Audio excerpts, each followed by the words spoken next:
Rendez-vous avec Timothée et Philippe Cangrand. Ils ont racheté l'entreprise Don Quichosse de Jean-Jacques Houilloux et nous accueillent dans leur atelier de fabrication d'espadrilles dans la zone industrielle de Mauléon. Bon, déjà, mon grand-père, qui était un fils de la maison de Domecq à Viodos, faisait la tresse avec son oncle. Ensuite, il s'est mis à faire des lacets pour l'espadrille et mon père a commencé avec son frère à faire de la chaussure. Et alors du coup, j'ai fait l'école de chaussure et cette école de chaussure m'a amené à être styliste. Et toute ma carrière, je l'ai faite principalement en Espagne. Et ces 10 dernières années, ou 15 dernières années, je suis parti en Asie, vu qu'il y avait de moins en moins d'entreprises en Europe. Donc je suis parti en Asie, j'ai travaillé à Hong Kong, en Chine, au Vietnam, jusqu'à ce que Timothée me revienne et qu'il ait l'idée et l'envie de reprendre, de faire une collection d'espadrilles et peut-être de reprendre une entreprise. Et voilà où ça nous a amenés. Donc ça a été une volonté de notre part, ça n'a pas été un héritage. Hein. On s'est mis là-dedans, on a raclé les fonds de tiroir, on est allé voir les banques et on a commencé en reprenant l'affaire de Jean-Jacques. Bon, l'idée me traînait dans la tête depuis un moment, hein, en ayant une famille qui était dans la chaussure. J'ai fait une formation de patronage stylisme, mais plus axée sur le patronage de chaussures quand même, en Italie pendant 3 mois. À partir de là, j'ai commencé à travailler en styliste freelance pour un studio d'études en Angleterre. Et ensuite, j'ai rejoint mon père. On a travaillé les deux avec plusieurs clients qu'on avait en freelance comme styliste.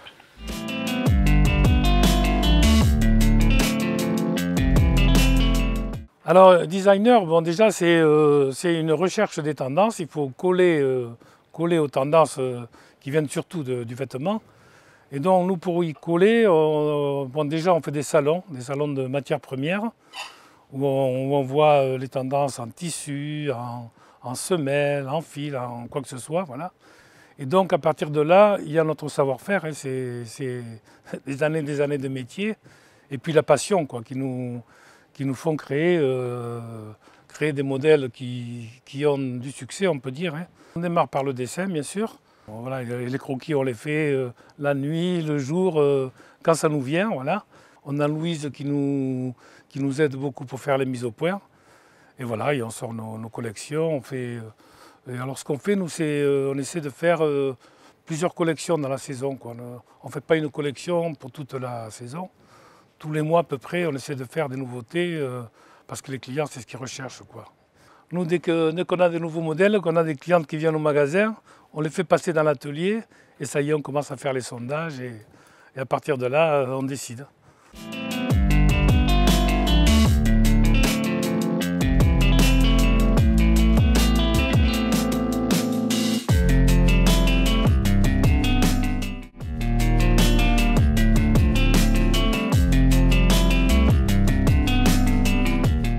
Je vais vous expliquer un peu donc, comment on fabrique une espadrille. Là, dans ce cas-là, c'est une espadrille en cuir, c'est de la croûte de cuir.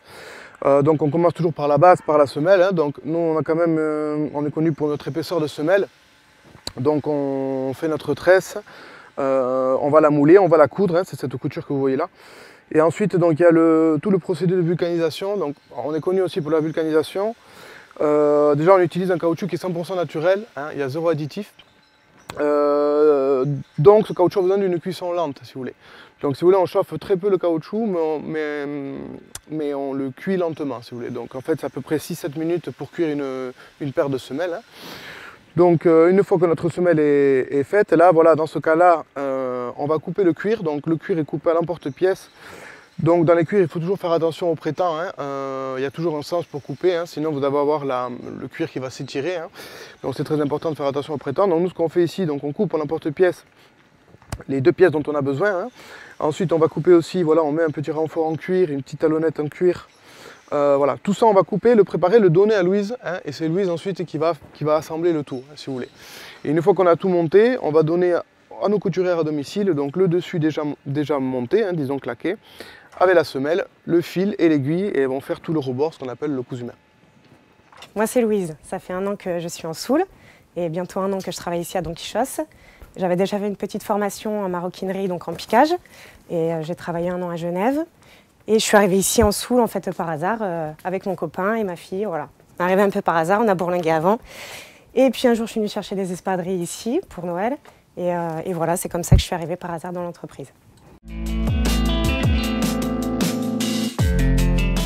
Philippe ou Timothée ont fait la coupe, voilà comment ça se passe. Donc là, il y a un arrière et un avant. Donc moi, une fois que je reçois ça, les gars me mettent les semelles. Et donc moi, je vais faire la couture à la main. Donc là, l'idée, c'est d'assembler tout simplement l'avant avec l'arrière.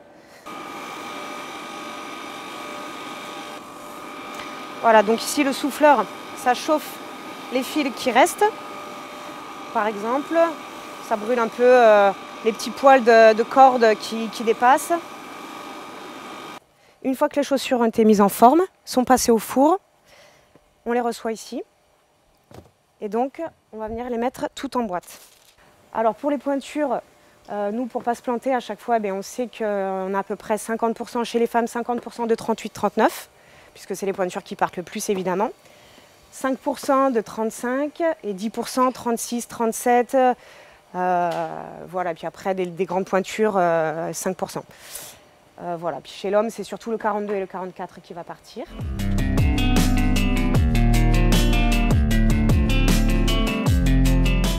Au point de vue commercial, bon, on n'a pas de représentant. On a pris la base de clients de Jean-Jacques à la base, puis on a ramené nos clients. Donc on a plusieurs clients, surtout dans le Pays Basque, là. Saint-Jean-de-Luz, Bayonne. On a un magasin propre donc à Ossès, avec un petit musée qui est ouvert que l'été. Et bien sûr ici, notre magasin d'atelier, avec l'atelier où on fait des visites d'atelier, donc les gens peuvent venir visiter et ensuite acheter une paire de sandales. Pour les nouveautés, on fait des salons, on a des salons de matière, des salons de tendance, donc pour choisir les nouveaux cuirs, les nouvelles tendances en cuir, en toile, les brillants.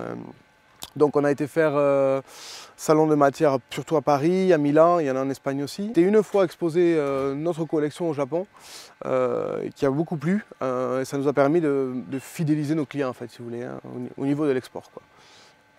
Mais on commence à se développer pas mal sur internet, donc dès qu'on a des nouveaux modèles, on les met sur les réseaux sociaux, poum, ils sont sur le net et les gens peuvent aller directement sur le site internet pour acheter la nouvelle paire disponible. L'idée c'est pas de grossir, nous ce qu'on veut continuer à faire et perpétuer, disons, le travail de Jean-Jacques aussi qui était de faire une espadrille de qualité, hein, donc on n'est pas dans la quantité mais plus dans la qualité, donc on essaie toujours de faire un produit de qualité en essayant d'innover surtout au niveau des matières, hein, des formes, essayer de soigner les finitions. Voilà.